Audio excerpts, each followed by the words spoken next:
사흘을 밤새워 일한 청년이 출근길에 쓰러졌습니다. 그대로 눈을 감았어요. 겨우 20몇 살이었죠. 회사는 애도 성명 하나 내고 끝이었습니다. 중국에서는 이런 일이 뉴스 거리도 안 돼요. 그런데 더 놀라운 건 따로 있습니다. 이 나라 청년들 절반 가까이가 일자리조차 없다는 사실이에요. 오늘은 세계 두 번째로 큰 경제 대국에서 벌어지고 있는 기묘한 현상에 대해 이야기해 보겠습니다. 중국에는 숫자로 된 은어가 있어요. 직장인들 사이에서 쓰이는 암호 같은 거죠. 그중 가장 유명한 게 있습니다. 아침 9시에 출근해서 밤 9시에 퇴근하고 이걸 일주일에 엿새 동안 반복하는 거예요. 하루에 12시간, 일주일이면 72시간을 일하는 셈이죠. 우리나라 법정 근로시간이 주 52시간인 걸 생각하면 상상이 안 되는 수준입니다. 그런데 이게 중국에서는 당연한 거예요. 거부하면 잘립니다. 대체할 사람은 줄 서 있으니까요. 더 심한 곳도 있어요. 세계 최대 배터리 회사에서 새로운 근무 방식을 도입했습니다. 아침 8시부터 밤 9시까지 석 달 동안 쉬지 말고 일하라는 지침이었죠. 재미있는 건 이 규정을 외국인 직원에게는 적용하지 않았다는 점이에요. 왜였을까요? 자국민은 시키는 대로 해도 외국인은 소송을 걸 테니까요. 회사도 알고 있었던 거죠. 이게 비정상이라는 걸요. 농담처럼 들리겠지만 하루 24시간, 일주일 내내 일한다는 은어도 생겼어요. 스파이 영화 주인공 이름 같지만 실제로 그렇게 일하는 사람들이 있다는 뜻이에요. 잠잘 시간도 없이 회사에서 살다시피 하는 거죠. 믿기 어렵겠지만 이게 중국 IT 업계의 현실입니다.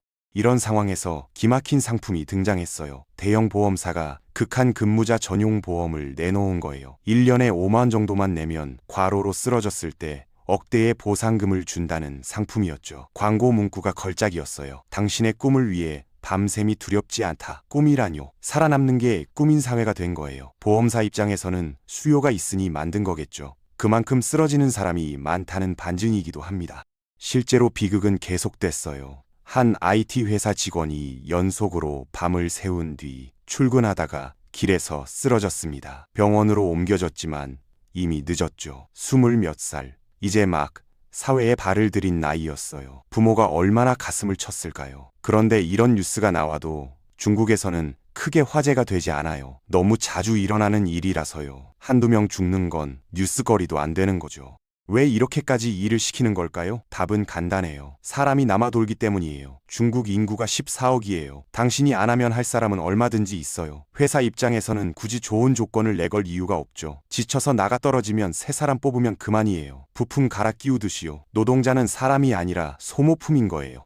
여기에 중국 특유의 문화도 한몫해요. 윗사람 눈치를 봐야 하고 거절하면 불이익이 돌아오죠. 칼퇴근했다간 팀장한테 찍혀요. 다음 승진에서 밀리는 거죠. 그래서 할 일이 없어도 자리를 지켜요. 상사가 퇴근할 때까지 눈치 보면서요. 이런 분위기에서 정시 퇴근은 꿈도 못 꿔요. 밤 9시에 나가는 것도 빠른 편이에요. 자정까지 남아있는 사람도 수두룩하죠.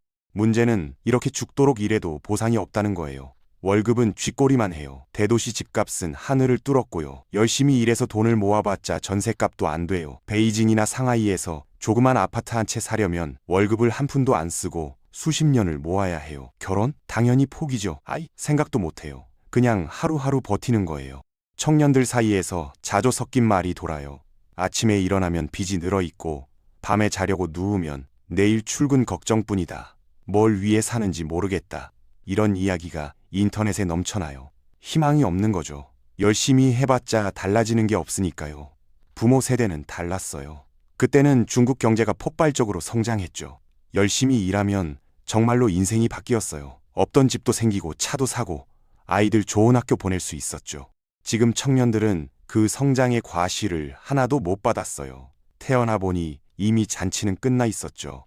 남은 건 뒷정리뿐이에요. 치솟은 집값, 포화된 취업시장, 그리고 끝없는 경쟁. 부모 세대가 누린 기회는 사라졌는데 노력하라는 잔소리만 남은 거예요. 젊은이들이 억울해하는 것도 무리가 아니죠.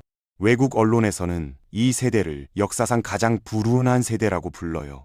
중국 현대사에서 가장 치열한 경쟁을 치르면서 가장 적은 보상을 받는 세대라는 뜻이죠. 어떤 사람들은 이렇게 말해요.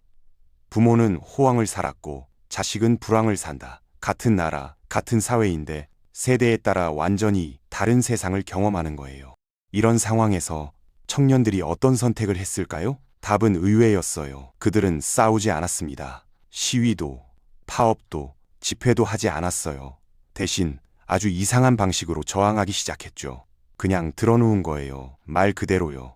일도 안 하고, 돈도 안 쓰고, 결혼도 안 하고, 아이도 안 낳고, 그냥 최소한으로 살기로 한 거예요. 이게 바로 중국을 뒤흔들고 있는 현상입니다. 세계적인 명문대를 졸업한 석사, 박사들이 한 자리를 놓고 경쟁했습니다. 무슨 자리였을까요? 대기업 임원, 연구소 책임자? 아니에요. 대학교 기숙사 관리직이었습니다. 방 배정하고 시설 점검하는 일이요. 수백 명이 달려들었어요. 합격한 사람의 스펙을 보니 세계 100대 안에 드는 대학 출신이었죠. 이게 지금 중국 취업 시장의 현실입니다.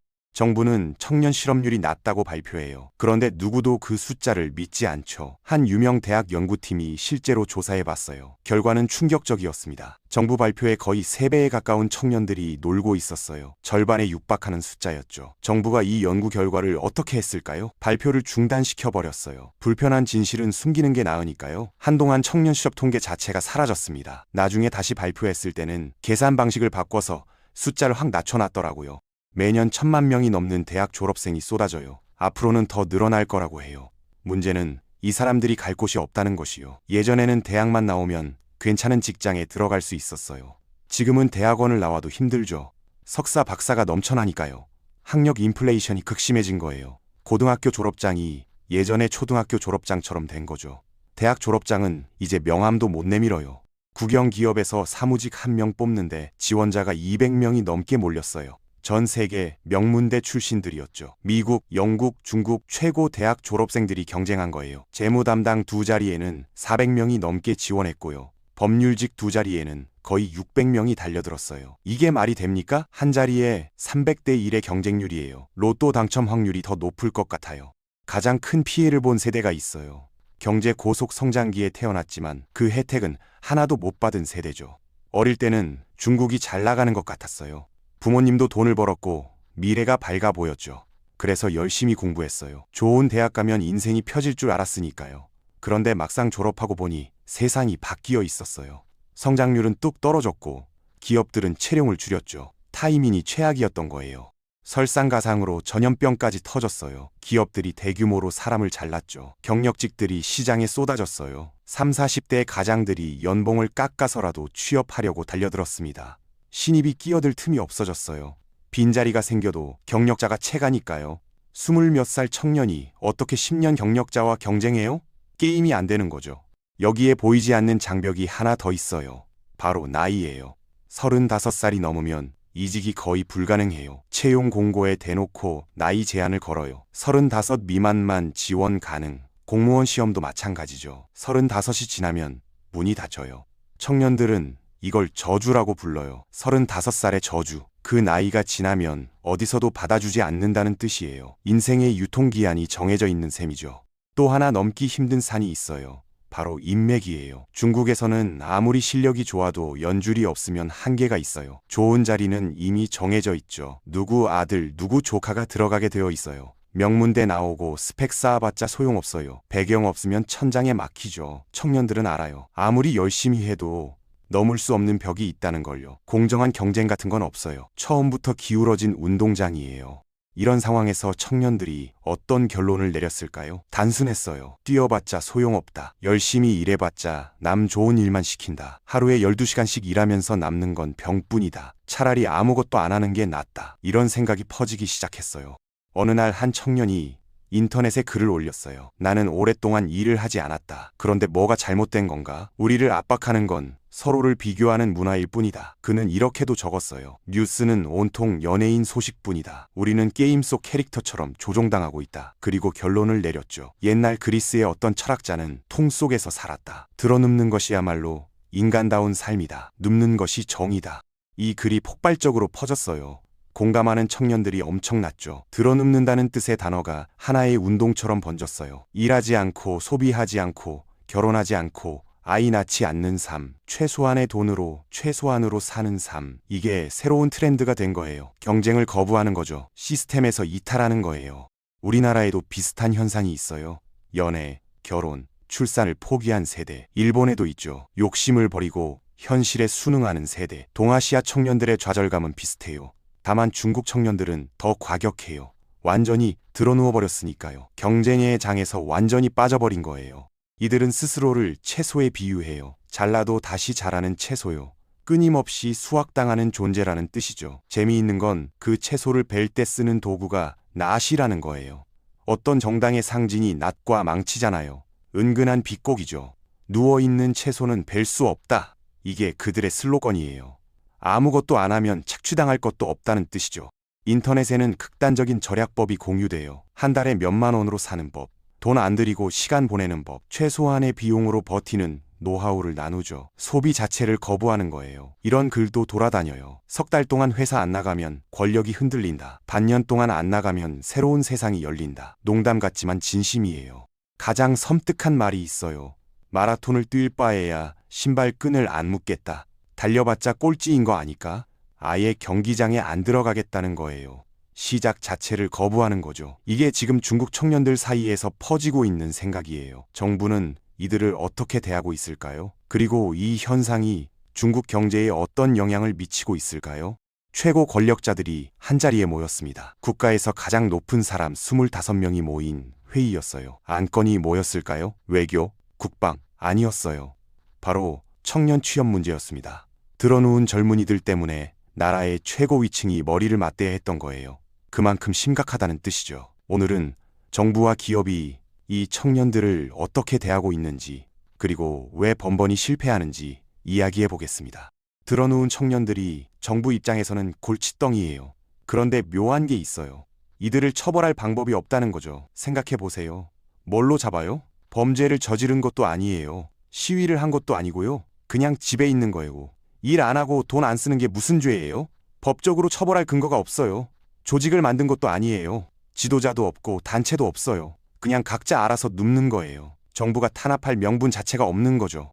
보통 불만이 있으면 거리로 나가잖아요. 시위하고 구호 외치고 그러면 정부도 대응할 수 있어요. 진압하든 협상하든. 그런데 이 청년들은 안 그래요.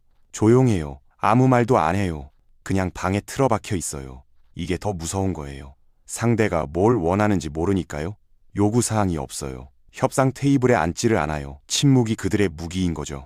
정부는 일단 회유책을 썼어요. 최고 지도자가 직접 나섰죠. 청년들에게 이렇게 말했어요. 도시에서 일자리를 못 찾으면 농촌으로 가라. 시골에서 기회를 만들어라. 옛날에 선배들이 그랬던 것처럼. 반응이 어땠을까요? 완전한 무시였어요. 아무도 안 갔어요. 인터넷에는 비웃는 댓글만 달렸죠. 우리 보고 농사 지으라고? 시대가 어느 시대인데? 청년들은 콧방귀도 안 뀌었어요. 회유가 안 되니까 비난으로 바꿨어요. 관영 언론이 일제히 공격을 시작했죠. 들어눕는 건 부끄러운 일이다. 젊은이여, 각성하라. 어려움이 올 때마다 눕는다면 인생을 어떻게 바꾸겠느냐. 이런 기사가 쏟아졌어요. 도덕적으로 압박한 거죠. 열심히 사는 게 옳고 눕는 건 틀렸다고. 그런데 효과가 있었을까요? 전혀요. 청년들은 오히려 더 비웃었어요. 그래서 뭐 어쩌라고? 내가 안 눕는다고 일자리가 생겨? 결국 강경책이 나왔어요. 들어눕는다는 뜻의 그 단어 자체를 인터넷 금지어로 만들어버렸어요. 검색해도 안 나오게 막은 거죠. 게시물 올리면 삭제되고요. 언급 자체를 못하게 한 거예요. 문제를 해결한 게 아니라 입을 틀어 막은 거죠. 당연히 효과 없었어요. 청년들은 그냥 다른 단어를 만들어 썼어요. 막으면 돌아가는 거죠. 인터넷에서 벌어지는 쫓고 쫓기는 싸움이에요. 기업인들도 가만히 있지 않았어요. 유명한 회사 고위 임원이 영상을 올렸어요. 내용이 뭐였냐면요. 극한 근무가 뭐가 나쁘냐. 젊을 때 고생은 사서도 한다. 요즘 애들은 노력을 안 해. 우리 때는 더 힘들었다. 이런 식이었죠. 청년 세대를 정면으로 깠어요. 꼰대 발언의 정수였죠. 결과가 어땠을까요? 역풍이 엄청났어요. 인터넷이 뒤집어졌죠. 욕이 쏟아졌어요. 결국 그 임원은 회사를 나가야 했어요. 주가까지 떨어졌죠. 제대로 역광광 당한 거예요. 이때 대학 교수들이 나섰어요. 유명 대학 사회학, 경제학 교수들이 공개적으로 반박했죠. 문제는 청년이 아니라 시스템이다. 청년을 탓하지 말고 구조를 바꿔라. 과도한 노동을 강요하는 사회가 문제다. 이런 의견을 냈어요. 그러자 인터넷에서 여론조사가 열렸어요. 임원 편을 드는 사람과 교수 편을 드는 사람. 결과는 압도적이었어요. 교수 의견에 손을 든 사람이 거의 50배나 많았어요.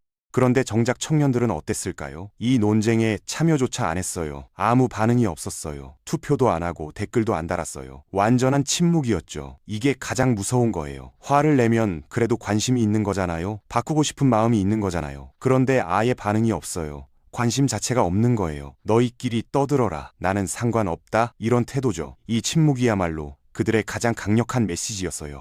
상황이 심각해지자 정부도 뒤늦게 움직이기 시작했어요. 최고 법원에서 중요한 판결이 나왔죠. 극한 근무를 거부했다고 해고하는 건 무효다. 실제로 배달업체 직원이 그런 식으로 잘렸다가 소송에서 이겼어요. 복직도 하고 보상금도 받았죠. 상징적인 사건이었어요. 법이 노동자 편을 들어준 거니까요. 기업들도 하나둘 바뀌기 시작했어요. 세계적으로 유명한 동영상 앱 회사가 먼저 움직였죠. 아침 10시에 출근해서 저녁 7시에 퇴근하는 제도를 도입했어요. 일주일에 닷새만 일하고요. 중국에서는 파격적인 조치였어요. 이게 뉴스가 될 정도니까요. 다른 나라에서는 당연한 건데 중국에서는 혁명적인 거예요. 드론 업계 1위 기업도 비슷한 발표를 했어요. 밤 9시 전에는 반드시 퇴근하라고요. 이게 화제가 됐어요. 밤 9시에 퇴근하는 게 뉴스가 되는 나라예요. 인터넷에서 조회수가 수천만을 찍었죠. 얼마나 늦게까지 일하는 게 당연했으면 밤 9시 퇴근이 특종이 되겠어요? 정부 기관들도 움직였어요. 기업들에게 법정 근로시간을 지키라고 촉구했죠. 노동자의 휴식 권리를 보장하라고요. 왜 갑자기 태도가 바뀌었을까요? 경제 때문이에요. 청년들이 돈을 안 쓰니까 내수시장이 죽어가는 거예요. 사람들이 일만 하고 쉬지 못하면 소비할 시간도 없잖아요. 물건을 사고 여행을 가고 외식을 해야 경제가 돌아가는데 다들 회사에 갇혀 있으니 돈이 안 도는 거죠. 뒤늦게 깨달은 거예요. 극한 노동이 결국 경제를 망친다는 걸요. 외국과의 무역 갈등도 한몫했어요. 수출이 막히니까 내수라도 살려야 하는데 정작 국민들은 돈 쓸 여력이 없는 거예요. 번 돈은 다 집값에 들어가고 남는 시간은 없고 악순환이죠. 정부 입장에서는 어떻게든 청년들을 다시 경제활동으로 끌어들여야 해요. 그런데 방법을 모르는 거예요. 문제는 이미 신뢰가 무너졌다는 거예요. 이제 와서 좋은 말 한다고 청년들이 믿겠어요? 수십 년간 착취당했는데요. 회사에서 피 빨리듯 일하고 월급은 쥐꼬리였는데요. 이제 와서 쉬어도 된다고요? 믿을 수가 없죠. 한번 무너진 신뢰는 회복하기가 정말 어려워요. 한번 누워버린 사람을 다시 일으켜 세우는 것도 쉽지 않아요. 이미 적은 돈으로 사는 법을 터득했어요. 욕심을 버리니까 필요한 게 없어요. 굳이 힘들게 일할 이유가 없는 거죠. 예전에는 돈 벌어서 집 사고 차 사고 결혼해야 한다는 목표가 있었잖아요. 지금은 그것마저 포기했어요. 목표 자체가 사라진 거예요. 목표가 없는 사람을 어떻게 움직여요? 당근을 줘도 안 먹어요. 채찍을 들어도 안 일어나요. 그냥 누워 있는 거예요. 정부의 모든 대응이 실패한 이유가 여기 있어요. 회유해도 안 되고 협박해도 안 되고 금지해도 안 돼요. 청년들은 이미 기대를 접었어요. 아무것도 바라지 않는 사람한테는 어떤 당근도 효과가 없어요. 이게 진짜 무서운 거죠. 그렇다면 이 현상이 중국 경제에 어떤 영향을 미치고 있을까요? 그리고 우리나라는 괜찮은 걸까요?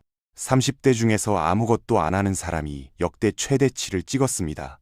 구직 활동조차 안 하는 사람들이요. 20대도 아니고 30대예요.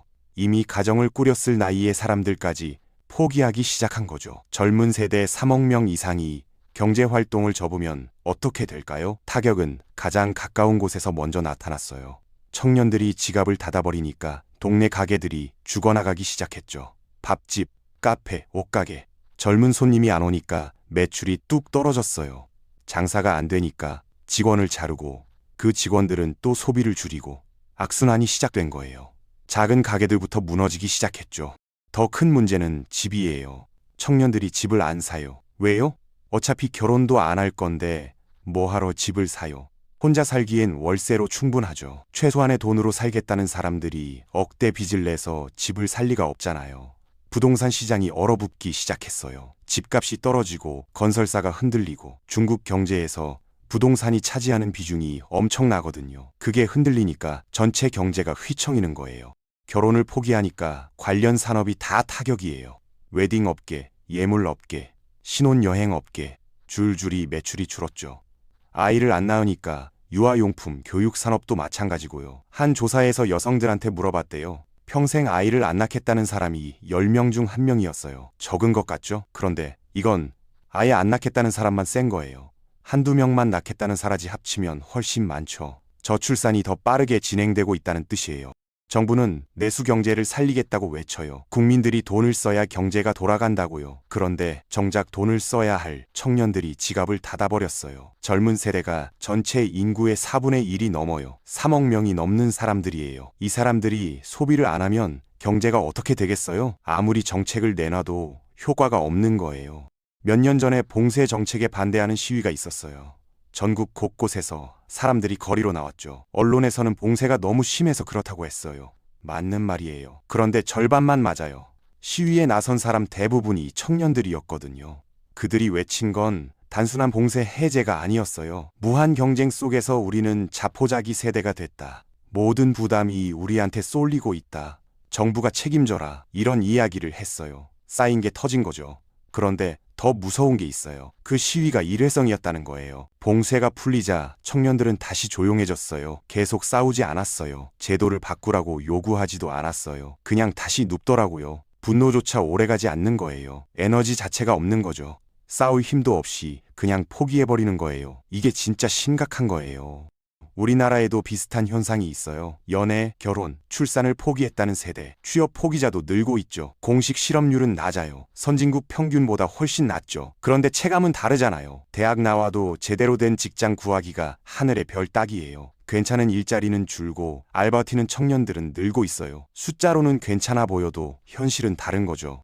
차이가 있다면 우리나라 청년들은 목소리를 내요. 불만이 있으면 표출하죠. 시위도 하고 투표도 하고 인터넷에서 의견도 내고 분노를 표현할 창구가 있어요. 중국은 달라요. 말할 수가 없어요. 시위하면 잡혀가요. 인터넷에 글 올리면 삭제되고요. 표현의 자유가 없으니까 거리로 나설 수가 없는 거예요. 그래서 중국 청년들은 다른 방식을 선택한 거예요. 말 대신 침묵을, 행동 대신 정지를. 가장 조용하지만 가장 강력한 저항이죠. 드러눕기가 그들의 시위인 거예요. 잡아갈 수도 없고 처벌할 수도 없고 막을 수도 없어요. 그냥 아무것도 안 하는 건 죄가 아니니까요. 일본하고도 비교해 볼 수 있어요. 일본에도 비슷한 세대가 있었죠. 욕심을 내려놓고 현실에 순응하는 세대. 그런데 일본은 상황이 다르거든요. 청년 실업률이 바닥이에요. 오히려 인력이 부족해서 기업들이 청년 모시기에 바빠요. 취업 안 하겠다고 하면 제발 와달라고 사정하는 상황이래요. 중국과는 정반대죠. 한국, 중국, 일본 세 나라 청년들이 다 힘들어요. 그런데 반응이 달라요. 일본 청년들은 욕망을 줄였어요. 없으면 없는 대로 살자. 한국 청년들은 분노를 표출해요.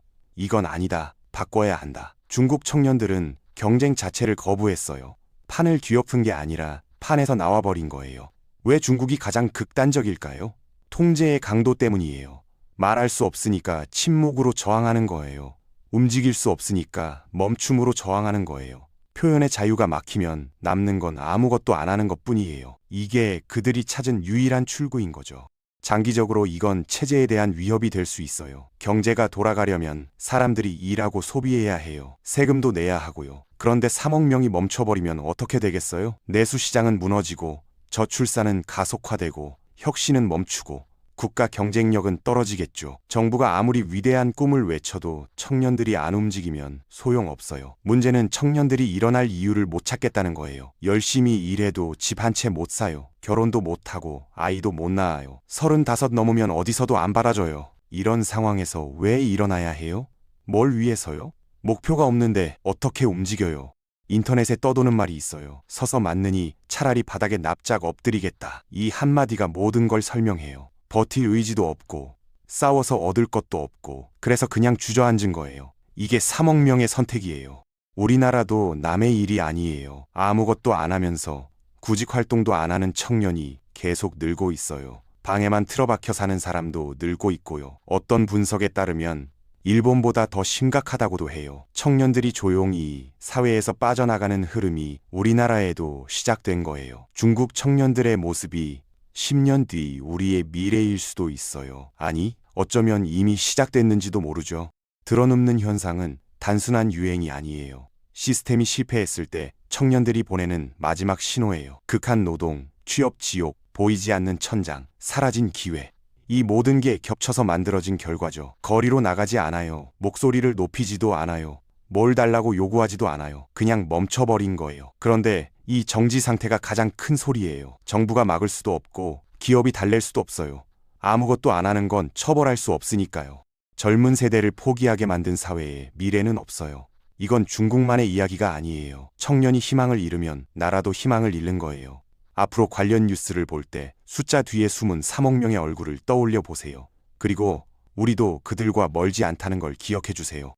오늘 이야기가 도움이 되셨다면 구독과 좋아요 부탁드립니다. 여러분의 관심이 더 좋은 영상을 만드는 힘이 됩니다. 다음에도 의미 있는 이야기로 찾아올게요. 감사합니다.